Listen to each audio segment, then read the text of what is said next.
Hello viewers, it's Sentai Michael from Screen Reviews, bringing you a new podcast from myself called the Super Sentai Review. Like always, I'm going to speak very loudly, very clearly, and very slowly, in case you don't understand me. Also, I try to do my best not to breach your heart during the art podcast recording as well, not to cost any audio feedback as well. And finally, if you're under 18, this audio podcast recording will change your adult language.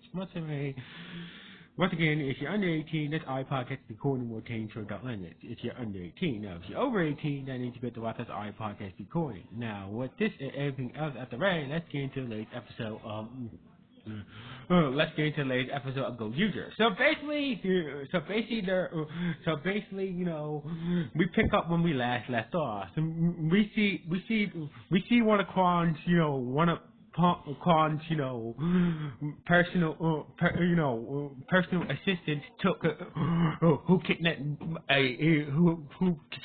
Lady Bouquet, who has lost her memory due to amnesia after being shot in the head by Kwan.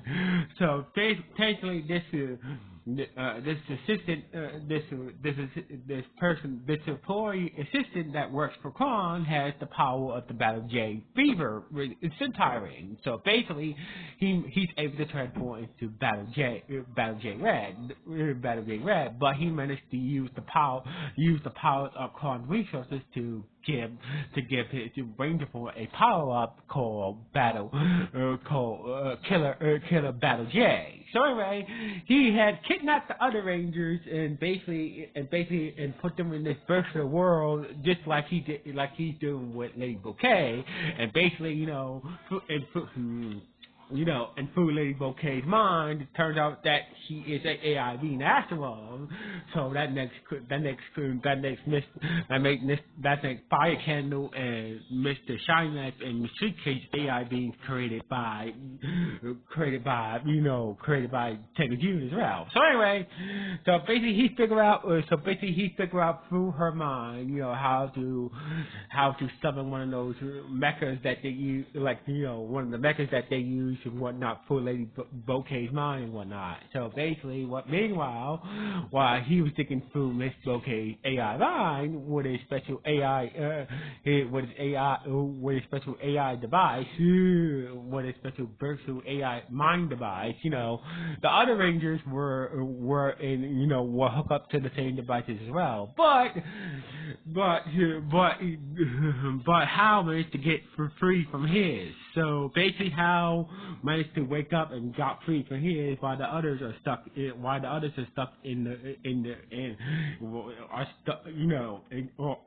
because of the fake reality that these AI dream brain visors are making for them. So basically, it turns out that turns out they say, each of them are right now in their personal dream, virtual dream abiding it. So basically, it turns out that Ryoga's in Ryoga's dream abiding it. Him and the Tekazor are really close. He's just hugging onto the Tekazor, and while the Tekazor is in human size and whatnot, we see Riku, finally, selling his dream of becoming a big pop star, and we see Red, what the flowers graduate him to become a major big pop star. We see some Ino in her dream back, with her sister back, and she's a cop again and whatnot. As for Kenjin, turns out that, in his dream, his wife is alive, but he somehow is alive, but just like her, she managed to wish herself young again just to be with him and whatnot. So basically, Kwan's employees say, the only reason why you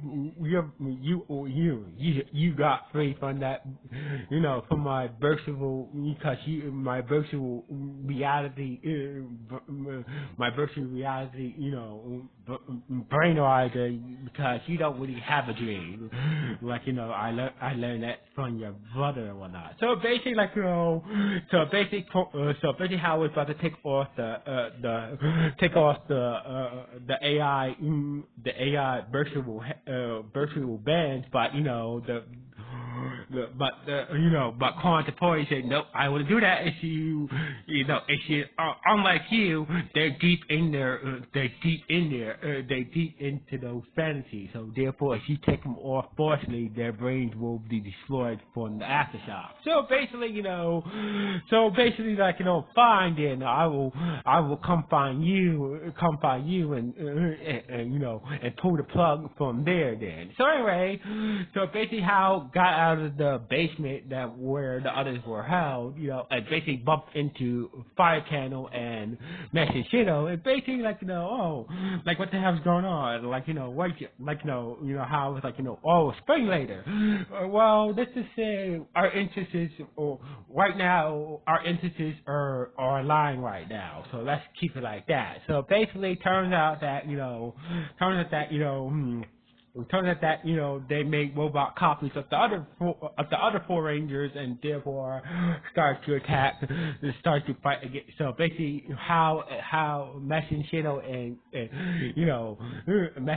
Fire Cannon started to fight against the four Ranger copies of the other Rangers, and basically a big battle ensued. So anyway. So basically, Fire Candle managed to get by the Robot Ranger copies, and basically headed towards the main office of Kwan's company, where Kwan's employee who's been pulling the strings was still messing with Lady Bouquet's mind and whatnot. So basically, after he figured out how to summon a mecha, one of those mechas that the Foot Soldiers always use, he decided to go full brainwash, and fully brainwash a Bouquet who had amnesia and whatnot. So basically, Fire Cannon made his way to the office, trying to, basically he was about to fight with Kwan's employee assistant, and basically, but he ordered Lady Bouquet to fight against Fire Cannon instead. So basically, he was not going to fight. So basically, Fire Cannon was not going to fight. Against his friend Lady Bouquet. So basically, I love this, using a puppet like your friend here to do my dirty work. And basically, it seems like a Fire Cannon was about to be finished off by Lady Bouquet, but lucky for Fire Candle, he had to pick. He found a picture he got the picture that Lady Bouquet carries a Rio, and basically he showed her the picture, and basically that picture helped her get her memory back and break free from the Khan's assistants, employee assistants, brain control, and therefore destroyed the computer that was trapping the others in that virtual environment, AI headbands and whatnot, and therefore free the other Rangers as well. So basically, the other Rangers joined up with Hal and Machine. They morphed up and took care of the robot clones, while Lady Bouquet summoned her own mecha to deal with the employee who trapped them in that virtual environment in the first place. So basically, the employee managed to take control of a mecha that used by the Foot Soldiers of the Bridal, and basically working together as a team, Machino and Goodburn, and Lady Bouquet took down the employee who took control of that mecha, and the Rangers took down those fake robot Ranger copies, and therefore everything was good. So anyway, So anyway, but the employee managed to survive this explosion at the Mecca, and basically, and went back to his, office, and there was Kwan. It's like, hey, Kwan, like he was shocked to see Kwan in his office, like, hey, well, I figured I figured that you were up to no good, and basically, so basically, this whole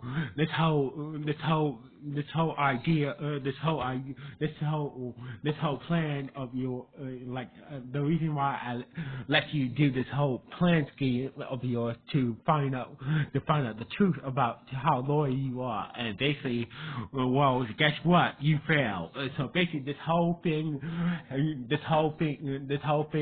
was all a big setup to weed out his employee assistant to being a greedy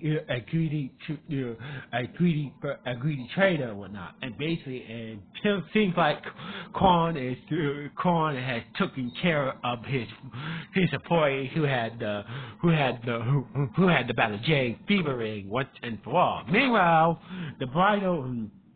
So basically, Lady Bouquet, came back to the bridal headquarters, begged, I'm sorry for disrespect, lady, to, beg down to, on her knees, facing the head of Tega June and whatnot, and basically he's like, I'm sorry, but I can't help, I will still be your loyal servant, but I can't hide my love. My love for Riku and all, but I will still be your loyal soldier. But but I can't deny my love to Riku and whatnot. So basically, technically, was like, okay, long as you try, long as you try to, I respect your standards and whatnot. Long as you're loyal to me, whatever you do on your personal time, that's all you. So basically, so after talking to Tegajiu, Mr. Shiny Knife, Mr. Sweet Cake, and Fire Cannon was happy that, that everything's cool between Bouquet and Queen Tegajiu. But, but Fire Cannon said, why you was hanging out with Gojo Polo. So basically, I lost my memory. So basically, he was being nice and whatnot, and until she found one of his million invoices and whatnot for helping her get her, for helping her out when she had lost her memory. She got pissed off that that he actually charged her for helping her out when she lost her memory. And said, I hope I never see Gojo Polo again, because if I do, I'm going to destroy him. And basically, that's how the episode ended on this note with,